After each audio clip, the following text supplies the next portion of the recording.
Am I the jerk for bailing on anniversary plans with my boyfriend last minute for a friend's emergency? My boyfriend and I were really excited because we had plans to go out for a fancy dinner and then see a movie to celebrate being together for one whole year. We had been looking forward to this day for a long time, marking it on our calendar and talking about how much fun we were going to have. But then, just about an hour before we were supposed to leave for our dinner reservation, something unexpected happened. I received a text message from one of my closest friends. This friend has been in my life for a very long time, and we've been through a lot together.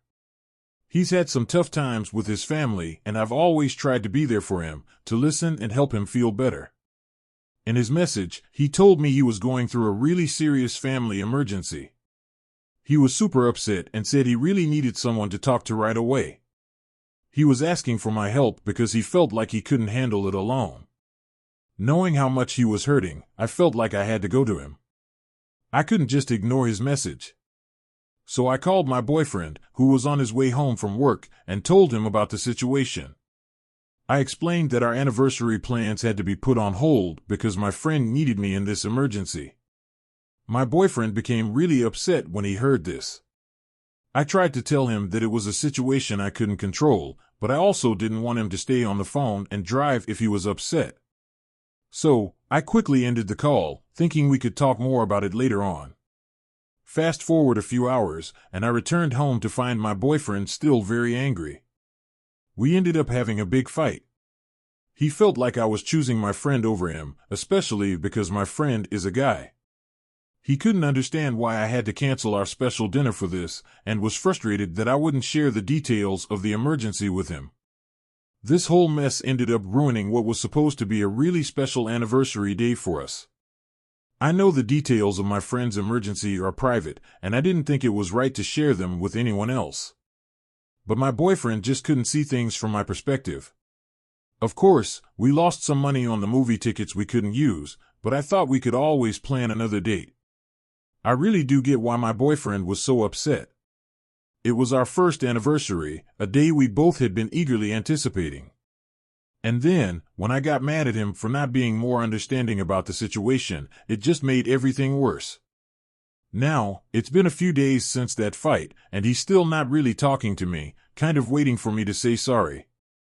Even one of my other friends told me that maybe I shouldn't have canceled our plan so suddenly for my friend, and then gotten upset at my boyfriend for being upset. At the time, it felt like I was doing the right thing by helping my friend who was in a crisis, but my boyfriend saw it as an unnecessary overreaction. Now that I've had some time to think about it, I'm starting to wonder if maybe I didn't handle the situation as well as I could have.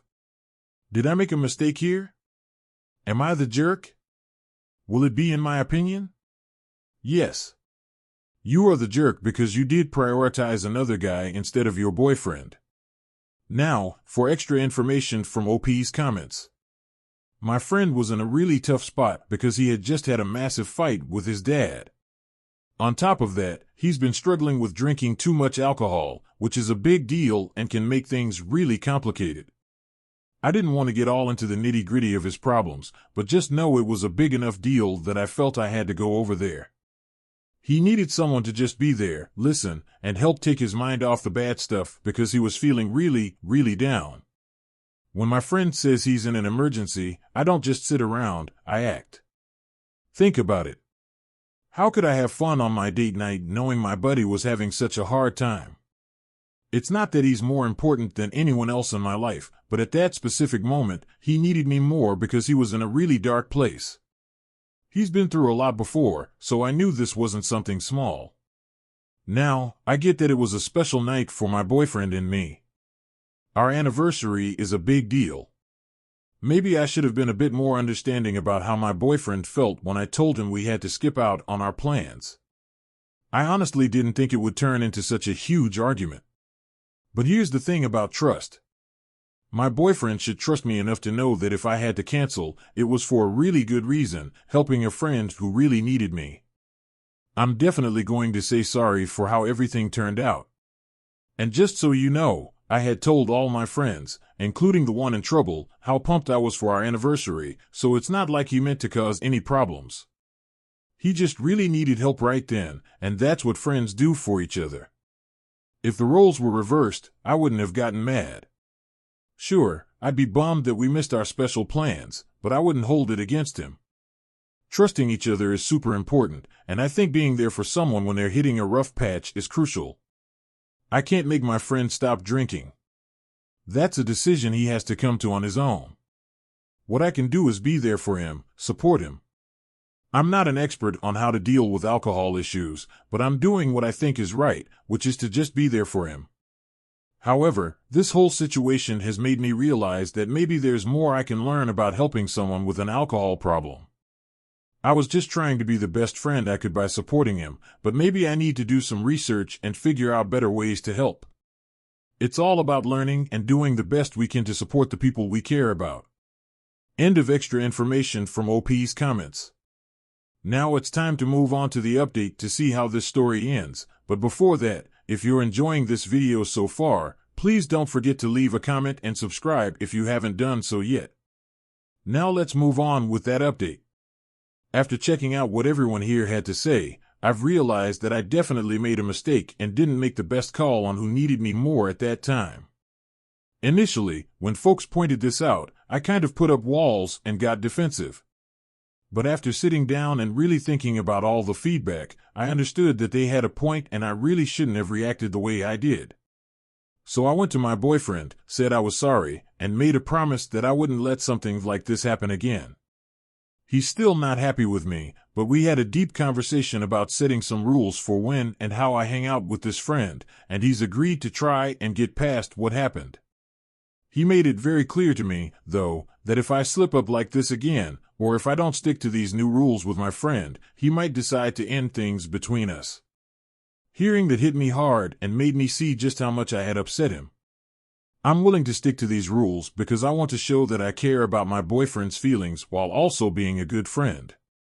My boyfriend isn't trying to be overly bossy or control who I can and can't hang out with. He never said I couldn't meet up with my friend.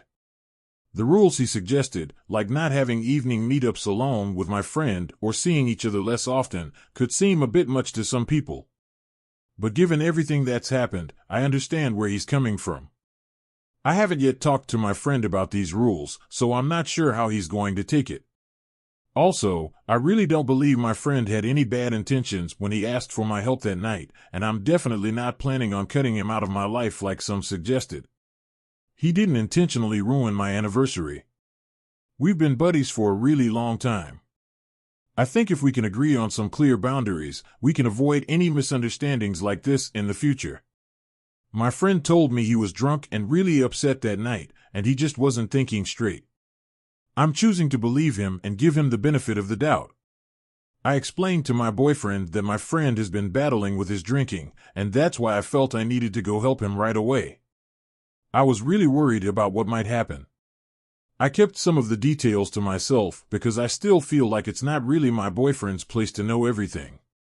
But I did let him know that when I got to my friend's place, he was seriously upset, even though it turned out not to be an emergency. In hindsight, I can see it probably could have waited until the next morning. I'm not trying to make excuses for what I did, though. I just think some of the reactions to what happened were a bit too strong. I really care about my boyfriend, and I'm super relieved that we've managed to fix things between us.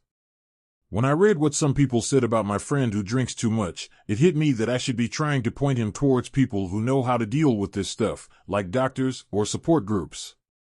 And that's exactly what I plan to do, but only if he's okay with the idea. Before this, I'd never had to help someone close to me who had trouble with drinking, so I kind of thought I could just help him through it by myself, without any need for experts. I see now that was a bit naive of me. I had a chat with my friend over the phone today. He didn't want to talk about his problems at first and got a bit defensive, but eventually he agreed to meet up with me so we could talk about what he can do next. We're going to look at options like going to meetings for people who want to stop drinking, like Alcoholics Anonymous. I also said to him that if he decides he doesn't want to try to get better or look for help, then I'm going to have to take a step back and not be as close as we were. It's clear he needs to get help from professionals, and I've done some homework to find out where he can get this help. If he chooses not to take any steps towards getting better, then at least I'll know I've tried my best. We're planning to meet tomorrow to talk about the help I've found for him.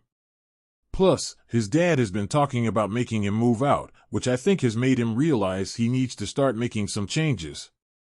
We'll talk about that situation too. My boyfriend has asked if he can come with me when I meet my friend. This way, if my friend has anything he wants to say to my boyfriend, he can say it while I'm there too.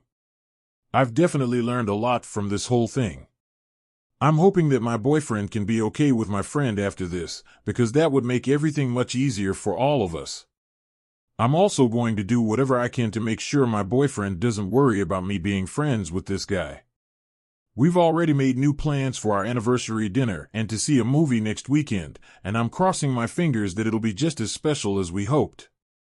About the emergency call from my friend, it was pretty vague and didn't give me much info, so I really didn't know how serious his situation was at first.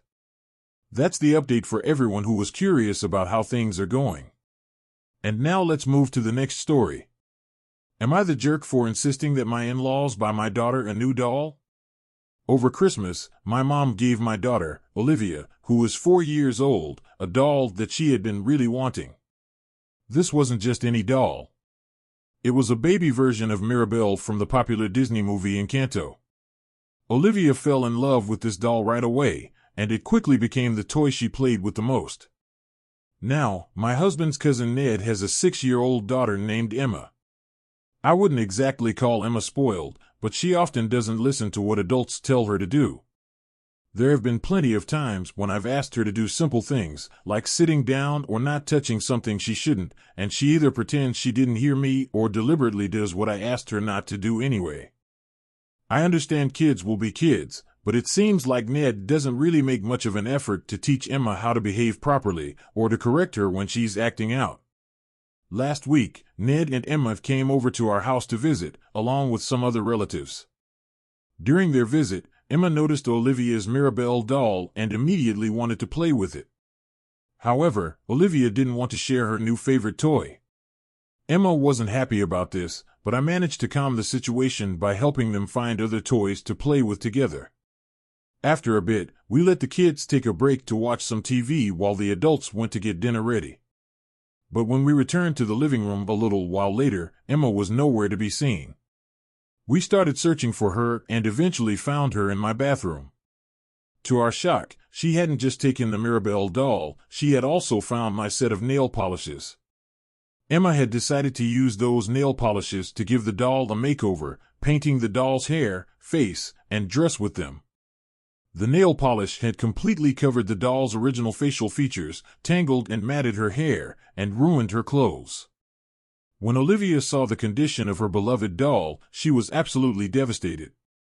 We asked Emma what she thought she was doing, and she simply replied that she was giving the doll a makeover. After this incident, Ned and Emma left our house quite quickly. The whole situation was really upsetting, especially seeing how sad Olivia was over her ruined doll. It was clear that Emma didn't understand the consequences of her actions, or how much she had upset Olivia. It also highlighted that maybe Ned needs to work a bit more on guiding Emma on how to respect other people's belongings, and to listen when she's told no. The day after my daughter's doll got ruined, I decided to talk to Ned about what happened and what we should do next. Ned thought a good solution would be for both girls to apologize to each other. He said Emma should say sorry for painting the doll, and Olivia should apologize for not sharing her toy, and then they should hug and make up. Ned also mentioned he could give me some new nail polish to make up for what Emma used. But I didn't think Olivia needed to apologize because she didn't do anything wrong in the first place. And while the nail polish wasn't a big deal to me, there were only $1.04 and Emma hadn't used all of it, I really felt that Ned and his partner should replace the doll that got ruined. However, Ned didn't think it was right to buy a new doll. He saw the whole thing as just a little mistake made by a kid, and didn't believe it was fair to spend money on a new doll because of that. He also thought it wasn't just Emma's fault. He believed none of this would have happened if Olivia had been willing to share her doll from the start. I tried to explain my point of view to Ned again, hoping he'd understand, but he didn't change his mind. Feeling stuck, I decided to call Ned's husband to talk about the situation. He was really understanding and said he was sorry about what happened. He agreed that buying a new doll for Olivia was the right thing to do. So he came over on Saturday, brought a new doll for Olivia, and made sure Emma apologized to her. It turns out this whole situation caused a bit of an argument between Ned and his husband. Ned was insisting that Emma was just being a child, and they didn't really owe us a new doll. Now Ned is not only upset about the idea of replacing the doll, but is also blaming me for the argument he had with his husband. My husband is completely on my side, but my mother-in-law thinks I'm making too big a deal out of this. She believes I should apologize for letting things escalate and thinks I could have handled the whole thing more calmly. She also feels it was wrong for Olivia to not share her toy in the first place. With all these different opinions, I'm left wondering if I was actually in the wrong for how I reacted and for expecting a new doll. Am I the jerk? Extra information from OP's comments. Olivia is pretty good at sharing her toys with others most of the time. However, something changed a bit earlier this month. My older son had an accident where he broke one of his own toys, and since then, Olivia has become a lot more cautious and protective over her own toys. She even had a friend over to play a few weeks ago and decided she didn't want to share any of her toys during that visit. We've been gently trying to teach her how important it is to share with others, while also understanding it's okay to have a few special toys that she doesn't have to share if she doesn't want to. I specifically told her it was all right to keep her new doll and a couple of her other favorite toys just for herself, if that made her feel better. Regarding the situation with the doll that got painted on, we decided to keep the doll as it was after the incident. Emma and her family left our place pretty quickly after what happened, and we haven't really had a chance to see them since that day. I appreciate the advice on how to possibly remove the nail polish from the doll, but I'm really worried about the doll's face. The thing is, Emma didn't just paint over any part of the doll. She painted right on top of the doll's original face paint. My worry is that if we try to use something strong like rubbing alcohol to clean off the nail polish, we might end up accidentally removing the doll's original face paint as well. And that's exactly why I felt it was necessary to ask for a new doll as a replacement. Ned's husband later shared with me that he grounded Emma for what she did to the doll. As a part of her punishment, he took away her tablet for a couple of days to teach her a lesson about respecting other people's belongings. He wasn't around when the incident happened. He was out of town. So, I really don't blame him for what happened. It's just one of those situations where we're trying to figure out the best way to move forward and make sure everyone learns something from what happened. End of extra information from OP's comments. And now let's move on to the update to see how this story ends. I originally didn't plan to share an update, but after reading all the advice and thoughts you guys shared, I felt it was important to let you know what's going on now. I've really taken to heart what you suggested. I'm still of the mind that Emma didn't mean to cause harm on purpose. The nail polish she's used to is the kind that you can just peel right off. So in her mind, she probably thought we could easily clean the doll up afterward, even though that's not really how it works. I'm not into the idea of making a big bad wolf out of a 6-year-old kid. Kids can sometimes do things that seem mean, but they're still pretty young and figuring stuff out. I'm not saying Emma didn't know she was doing something she shouldn't. It's just that I don't believe she was trying to be as mean as some people might think. It seemed pretty clear to me that this situation was more about how she's being brought up and the guidance she's getting, rather than Emma making a plan to ruin Olivia's toy just for the sake of it. Ned's idea that Emma and Olivia should both say sorry, and then just hug it out, really didn't seem right to me, and it sort of highlighted that the problem wasn't just about the kids, but also about how us adults were handling things. If I had to say who was more at fault, it would really be Ned, especially since she didn't think Emma needed to say sorry to Olivia directly, and she didn't apologize herself either. After thinking about what everyone said, I decided to go along with 2 big pieces of advice I got from your comments. The first big decision is that Ned and Emma won't be invited over to our house for the time being. This doesn't mean we're cutting them out of our lives forever, because we usually get along fine, and since we're immigrants, they're some of the only family we have here. We don't want to just throw away those family ties. So, we've decided anytime we see them in the future, we'll be at their place, or somewhere like a park, or a family event, but not at our home. For now, we've decided not to invite people over to our house for a bit. This might change later on, maybe when Emma gets a bit older, or if we notice she's started to act nicer or differently. Also, my son's about to have his 9th birthday party pretty soon, and we've been very clear that Ned and Emma can't come.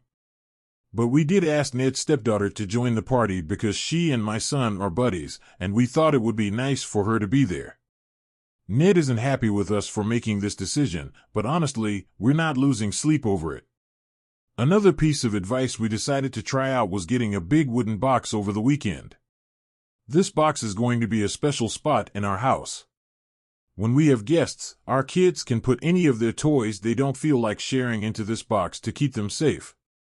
We had a fun time on Sunday painting this box and making it look really cool with stickers and ribbons.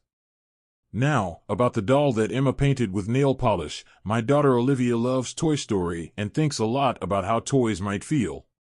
She remembered this sad part in Toy Story 3 Inches about the evil bear's history, and it really got to her. She didn't want her Mirabelle doll, now covered in nail polish, to feel left out, or like she was being replaced because of what happened in the movie. That part of the movie always makes her cry. So we gave the doll a bath, but the nail polish didn't come off. Olivia decided she still wanted to keep the doll anyway. So now, Olivia has 2 Mirabelle dolls, the new one that Ned's husband gave her and Crazy Belle, who she says is the original doll's wild older sister. Their tea parties are quite something to see now. About my mother-in-law, she was visiting from our home country when all of this happened. She's already headed back home, and we likely won't see her again until sometime in July. So, anything she thinks we should or shouldn't have done doesn't really matter to us right now. And that's pretty much the whole story. Olivia's feeling good, and my family's all happy. I'm really grateful for all the advice everyone gave.